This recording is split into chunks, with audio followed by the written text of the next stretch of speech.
하나님의 은혜가 오늘 말씀 듣는 모든 분들에게 함께 하시기를 주님의 이름으로 축원합니다. 수년 전에 제가 교인들과 함께 이 프레드릭스버그라고 하는 곳에 다녀올 일이 있었습니다. 여기서 한 1시간 정도 차로 내륙 지방으로 들어가면 있는 아주 작은 도시인데, 거기에 이제 존슨 대통령 생가도 있고 또 니미츠 제독이라고 태평양 전쟁의 승리를 이끌었던 메가던 전 장군같이 유명한 분의 박물관도 있고 이렇게 텍사스 내부에 있는 관광지입니다. 그런데 거기 이제 때가 돼서 레스토랑에 가서 이제 점심을 먹게 됐는데, 저하고 같이 간 교인들하고 같이 앉아서 이제 밥을 먹잖아요. 먹는데 이제 식사가 나오니까 우리는 당연히 식사기도 하지 않습니까? 그래서 이제 제가 대표로 목사님과 이제 기도를 했어요. 하나님 감사합니다. 오늘 좋은 음식 주셔서 감사합니다. 하고 이제 식사기도를 하고 맛있게 음식을 먹었는데, 이제 다 먹고 계산하려고 우리 권사님 한 분이 갔는데 카운터에 캐셔 보시는 분이 안 해도 된다는 거예요. 왜냐하면 어떤 분이 지불하고 가셨대요.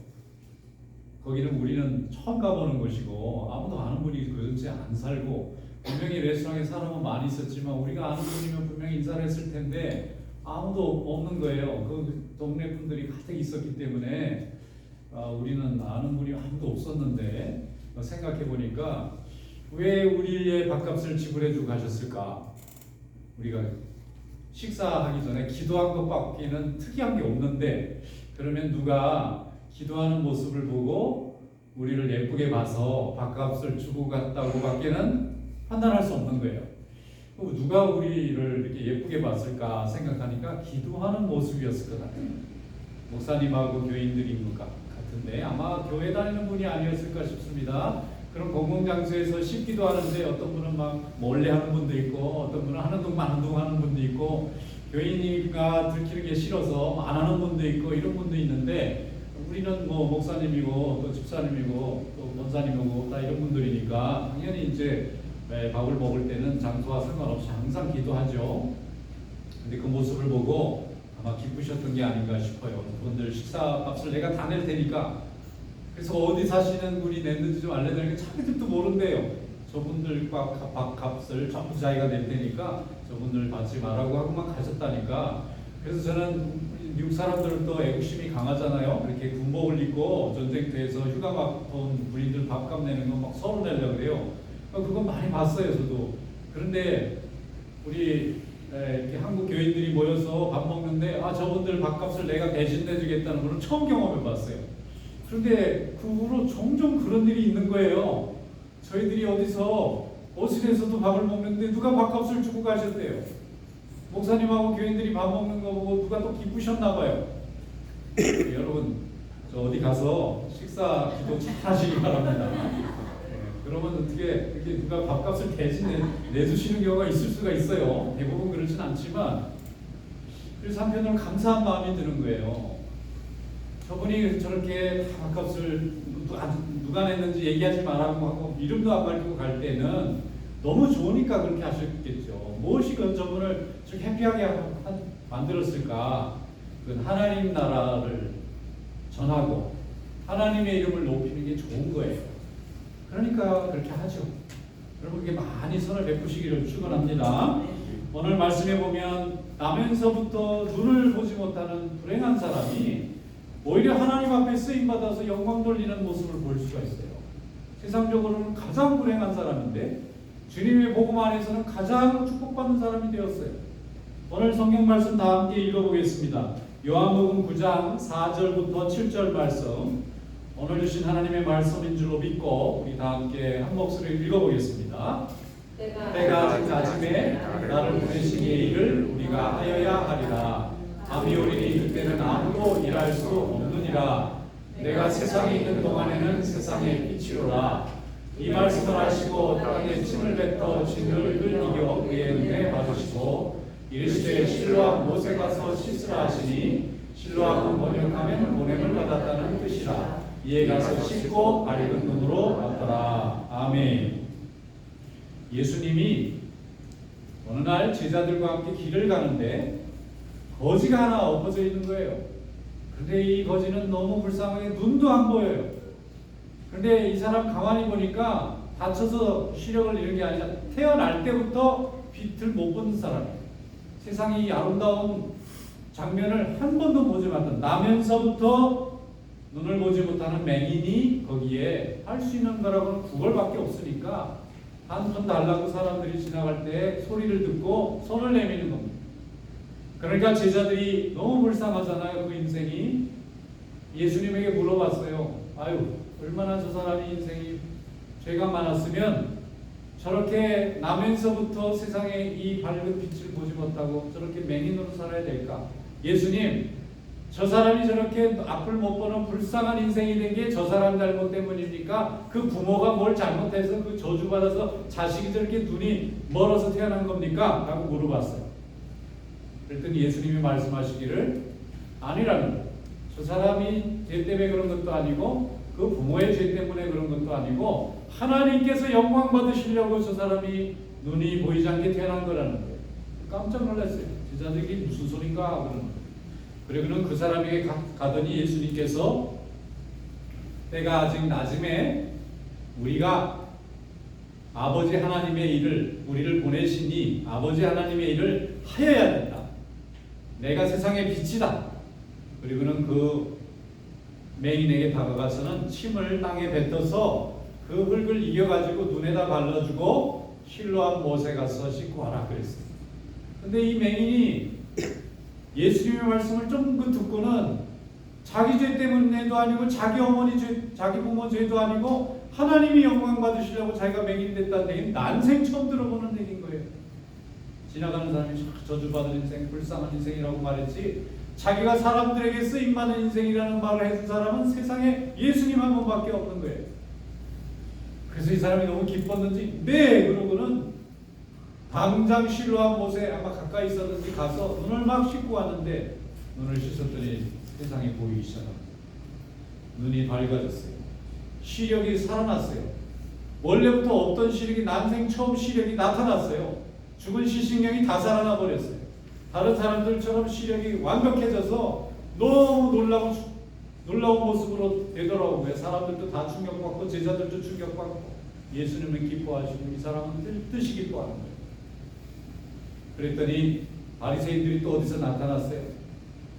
그날이 마침 안식일인데 안식일날 의료행위를 하는 건 불법이래요. 아니 지금 한 사람의 인생이 지금 축복받아서 눈이 떠진 이 상황에 이게 지금 주일날 하는 의료행위니까 의료법 위반이래요. 예수님이 하시는 일이 이 안식일법을 어긴 거예요. 그거밖에 이 사람은 생각을 못하는 거예요. 이 불쌍한 인생에 대해서 정말 축복하고 위로하고 소망을 주는 것은 우리 예수님밖에 없는 거예요. 모두 다 자기 생각만 하고 있는 거예요. 나는 저렇게 눈이 멀게 태어나지 않아서 난 참 행운이구나. 그리고 바리새인들은 예수님이 하는 일을 어떻게든지 책잡으려고 하고 예수님만 오직 그 인생의 불쌍함을 보시고 그를 하나님의 은혜 가운데서 시력을 되돌려 주신 줄로 믿습니다. 예수님이 와야만 예수님의 은혜가 닿아야만 우리는 회복되게 될 줄로 믿습니다.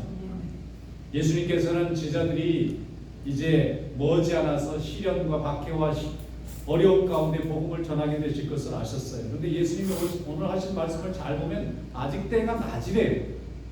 분명히 낮과 밤이 있는데 예수님이 말씀하시는 낮과 밤의 의미는 어둠의 역사가 일어나는 게 밤이고 성령의 역사가 일어나는 것이 낮이에요. 성령께서 지금 우리에게 능력 주시고 은혜 주시고 말씀 주실 때 일할 수 있다는 거예요. 그런데 그 때가 지나가고 나면 어둠의 역사가 가면 우리가 일하고 싶어도 할 수 없는 겁니다. 우리가 생명이 있을 때 열심히 일할 수 있는데 우리의 생명이 다하고 건강이 사라지고 나면 우리가 아무리 일하고 싶어도 일할 수 없는 거예요. 그래서 주님께서 일할 수 있을 때 하자는 거예요. 지금 하나님 우리에게 건강 주실 때 전하자는 거예요. 내 생각이 내 머리가 총명하고 지혜로울 때 하나님의 일을 하자는 거예요. 이 총명함과 이 건강도 영원히 내 것이 아니에요. 어느 순간에는 사라집니다. 어느 순간에는 반납해야 돼요. 어느 순간에는 더 이상 할 수 없는 무능한 자가 됩니다. 더 이상 듣지도 또 보지도 말할 수도 없는 때가 오는 거예요. 아직 건강할 때 하나님이 내게 주신 이 귀한 축복의 시간에 내 자신만을 위해서 일할 것이 아니라 하나님이 기뻐하시는 일을 해야 된다는 것입니다. 제자들은 나중에 예수님의 말을 그때는 이해를 못하다가 나중에 예수님이 십자가에 돌아가시고 승천하신 후에 자기들만 남겨져 있을 때 성령이 오셔서 자기들을 변화시키고 하나님의 일을 하실 때에 그때서야 깨달은 거예요. 그때는 예수님이 일하시던 때고 지금은 우리가 일할 때가 왔구나. 그러면 이때도 영원히 계속되는 것이 아니니까 열심히 일하자. 열심히 복음 전하자. 그래서 땅끝까지 복음을 전하는 귀한 일꾼들이 되었어요. 베드로는 로마까지 갔고 토마는 인도까지 갔어요. 그들의 땅끝은 예수를 전혀 모르는 것이 땅끝이. 여러분 우리에게도 하나님께서 은혜 내려주실 줄로 믿습니다. 우리에게 지금은 낮입니다. 우리가 예배 나왔잖아요. 낮에 믿음이 있으니까 우리에게 성령의 은혜가 있으니까 이 귀한 시간에 하나님 전에 나와서 예배드리고 있는 거예요. 우리에게도 낮입니다. 낮은 구경하라고 있는 것이 아니라 일하라고 있는 거예요. 주님이 시간이 없다는 거예요. 길가에는 맹인도 고쳐줘야 되고 또 귀신 달린 사람도 귀신으로부터 자유를 줘야 되고 병든 사람 고쳐줘야 되고 또 험악한 인생에 있는 사람을 위로해 줘야 돼요. 주님이 있는 동안에 열심히 일하셨는데 아직 때가 낮이므로 아직 세상이 환할 때 나에게 기회를 주실 때 열심히 하자는 거예요. 언젠가 주님의 때가 되어서 우리의 모든 것을 내려놓게 되면 그때는 우리는 더 이상 쓰임받을 수가 없습니다. 누군가 다른 사람이 또 그 주의 일을 하게 될 날이 있는 거예요. 세상의 관심은 누가 더 높으냐 하는데 관심이 많아요. 누가 더 힘이 세냐, 누가 더 많이 가졌느냐, 누가 더 권력을 가졌느냐, 누가 더 유능하냐, 누가 더 인기가 있느냐. 그런데 우리 주님의 관심은 누가 더 하나님의 일을 열심히 하고 있느냐가 관심입니다. 우리 주님의 관심이 거기에 있어요. 심지어 나면서 시력도 없이 태어난 사람을 지금 주님께서는 하나님의 일을 하시게 만드셨어요. 그걸밖에 할 수 없는 사람이었지만 모든 사람이 다 저주받은 사람이라고 멸시했지만 사람같이 인간으로 취급하지 않았지만 하나님의 영광을 위해서 하나님이 그 맹인된 자를 쓰시겠다는 거예요. 그래서 이는 모든 사람의 관심을 받는 사람이에요. 일약 스타가 됐어요. 그런데 이 사람이 하나님의 은혜로 눈을 뜨고 나니까 은혜 받는 사람이 있나 하면 그 사람을 도리어 핍박하는 사람이 있는 거예요. 예수님에게 은혜 받았다는 사실로 예수님에게 미워하는 사람이 이 사람까지 미워하는 거예요. 그런데도 끝까지 이 사람이 나는 예수 그리스도를 믿노라 하고 출교를 각오하고 하나님께 영광을 돌려 자기의 눈을 진정으로 뜨게 해준 사람은 세상에 예수님밖에 없기 때문입니다. 우리는 지금 하나님 앞에 믿음의 사람이 되어서 하나님께 쓰임받고 있는 줄로 믿습니다. 우리는 다 믿음의 사람이 되었어요. 주의 일에 힘쓰는 성도들 될 수 있기를 축원합니다. 지금 하나님 앞에 우리가 쓰임받고 있는 것이 가장 힘있고 능력 있는 믿음의 증거인 줄로 믿습니다. 믿음이 가장 강하고 귀한 거예요. 근데 여러분 믿음이 뭘까요? 믿음은 하나님이 하시는 일에 쓰임받는 통로입니다. 믿음은 산을 옮길만 하기도 하고 또 병자를 고칠만 하기도 하고 또 귀신을 쫓아내기도 하고 능력을 행하는 힘이 되기도 합니다. 그래서 주님은 우리가 믿음을 갖기를 간절히 바라고 계시는 거예요. 때가 낮임에 우리가 믿음으로 하나님이 기뻐하시는 일을 열심히 행하게 되어야 될 줄로 믿습니다. 누구에게나 밤이 찾아옵니다. 그때는 아무도 일할 수 없습니다. 그런데 왜 하나님은 우리에게 믿음을 원하시는가? 그것은 믿음이 없이는 하나님의 일을 행할 수가 없기 때문에 그래요. 제 아무리 세상에서 능력 있는 사람이라도 믿음이 없으면 하나님이 기뻐하시는 일이 무엇인지조차도 깨달을 수 없는 인생이 되는 거예요. 그럼 믿음이 뭐냐면은 은혜가 흐르는 통로와 같은 것입니다. 터널과 같은 거예요. 수도를 보면요. 수도꼭지가 있잖아요. 집에 틀기만 하면 물이 나오잖아요. 근데 물이 안 와요. 아무리 틀어도 안 나오는 거예요. 믿음은 마치 수도관 같은 거예요. 그런데 그거 없으면 하나님의 은혜가 그걸 가지 않아요. 그래서 하나님께서 우리가 믿음의 통로가 되기를 원하는 거예요. 은혜의 통로가 되기를 원하는 거예요. 은혜는 우리가 만들 수 없어요. 은혜는 오직 하나님만 가지고 계세요. 은혜에 닿아야 생명이 살아나고 하나님의 역사가 이루어지고 하나님이 원하시는 세상이 세워져요. 그런데 그 은혜가 믿음을 가진 우리를 통해서 흘러요. 그래서 우리가 믿음이 있어요. 그래서 하나님의 은혜를 전달할 수 있는 사람인데 내가 은혜 받은 이 모습을 보고 누군가 또 은혜 받아요. 내가 하나님의 일을 하는 모습을 보고 누군가 하나님의 일을 해요. 내가 하나님 앞에 찬양하는 모습을 보고 누군가 하나님을 찬양하는 법을 배워요. 그래서 우리가 통로가 되는 거예요. 하나님의 은혜가 닿으면 어떤 인생이든지, 망가진 인생이든지, 저주받은 인생이든지, 죄 지은 인생이든지 열매 맺습니다. 소생합니다. 회복됩니다. 하나님 앞에 나와 쓰임받습니다. 그래야 은혜 받아야 모든 생명이 살아나고, 은혜가 있어야 광야에서 백합화가 피어나고, 골짜기에 버려진 것 같은 마른 뼈들이 군대같이 회복이 됩니다. 죽은 자가 살아나고 귀신 들린 자가 온전해지고 병자가 고침받고 버려진 인생이 회복되는 역사가 믿음을 통해 흘러나오는 은혜에 닿았을 때 이루어집니다. 은혜는 오직 하나님만 주시고 그 은혜 안에 오늘 우리가 살아가고 있는 거예요. 사망을 생명으로, 죽음을 회복으로, 심판을 영원한 축복으로 바꾸는 힘이 은혜 가운데 있어요. 그래서 우리는 하나님 앞에 믿음 달라고 날마다 기도해야 돼요.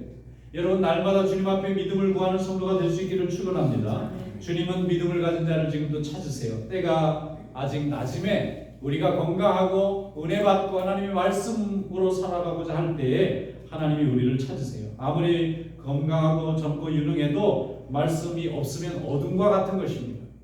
이 세상에 먹고 사는 것은 할 수 있지만 세상을 축복하고 새롭게 하고 창조하는 하나님의 역사에는 믿음이 없는 자는 쓰임받을 수가 참 없습니다. 다 같이 한번 세상 살아가는 한 번의 인생이지만 주님이 기뻐하시는 일을 한 번도 해보지 못하고 끝나는 인생도 너무나 많습니다. 여러분, 하나님이 기뻐하시는 축복된 인생이 될 수 있기를 축원합니다. 천국이 없으면 모르겠지만 분명히 있기 때문에 마지막 날에 하나님 앞에 서는 것을 두려워하지 않는 자는 소망이 없는 것입니다. 그래서 지금 주님 앞에 나와서 예배하고 섬기는 이것이 하나님이 주신 축복인 줄로 믿고 주님께 영광 돌리는 삶이 될 수 있기를 축원합니다. 로마서 14장 8절에 말씀하기를 우리가 살아도 주를 위하여 살고 주를 위하여 죽어도 주를 위하여 죽나니 우리가 사나 죽으나 주의 것이로다 그랬습니다. 우리 다 주님의 것입니다.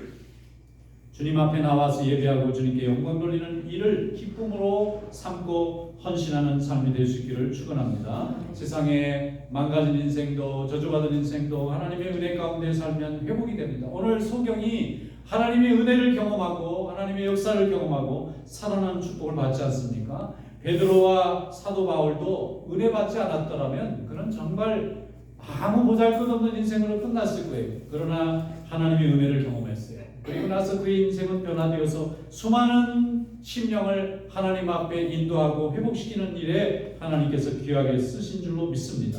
주님을 알고 믿음이 생긴 후에 우리가 하나님께 쓰임받은 이 백성들을 바라보고 이 일꾼들을 바라보면서 우리도 쓰임받는 귀한 인생 될 수 있기를 축원합니다. 요한복음 6장 35절에 말씀합니다. 예수께서 이르시되 나는 생명의 떡이니 내게 오는 자는 결코 줄이지 아니할 터이요 나를 믿는 자는 영원히 목마르지 아니하리라 그랬습니다. 이번에 저희 아버님이 돌아가시고 85세에 돌아가셨는데 너무 건강하셔서 며칠 전에도 통화를 했단 말이에요. 그래서 그냥 잘 다녀오라고, 아프리카 선교 잘 다녀오라고. 그래서 저는 저희 어머니가 좀 몸이 아프셔서 어머니는 걱정을 했지만 아버지는 그냥 돌아가시기 전날도 시장 가가지고 시장 봐가지고 음식도 하고 이러셨는데 밤새 돌아가시고. 그래서 생각을 해봤습니다. 하나님이 부르시면 가야 되는구나. 아무리 내가 오래 있고 싶어도 하나님이 정한 때가 되면 우리가 다 듣고 가는 것입니다. 하나님의 영광을 우리가 바라볼 수밖에 없구나. 하나님이 기회를 주실 때 감사함으로 사는 것입니다. 오늘도 하나님께서 우리와 함께 하실 줄로 믿습니다. 우리에게 주신 이 때를 감사히 여기고 하나님 앞에 날마다 충성하는 성도 될 수 있기를 축원합니다. 밤이 되면 아무도 일할 수 없어요. 밤이 되면 우리가 하고 싶어도 우리의 때가 아닌 거예요. 이제는 다른 사람의 때가, 다른 사람의 기회가 된 거예요. 오늘도 우리에게 기회 주실 때 더욱 열심히 예배하고 찬양하고 기도하고 열심히 복음 전하는 귀한 성도들 될 수 있기를 축원합니다. 마가복음 12장 34절에 말씀했습니다. 예수께서 그가 지혜 있게 대답함을 보시고 이르시되 내가 하나님의 나라에서 멀지 않도다 하시니 그에 감히 묻는 자가 없더라. 오늘도 하나님께서 우리와 함께 하실 줄로 믿습니다. 여러분에게 하나님의 나라가 멀지 않고 가까이 있는 것을 믿으시기를 축원합니다. 오늘 이런 은혜가 여러분들에게 함께 하시기를 주님의 이름으로 축원합니다. 기도하겠습니다.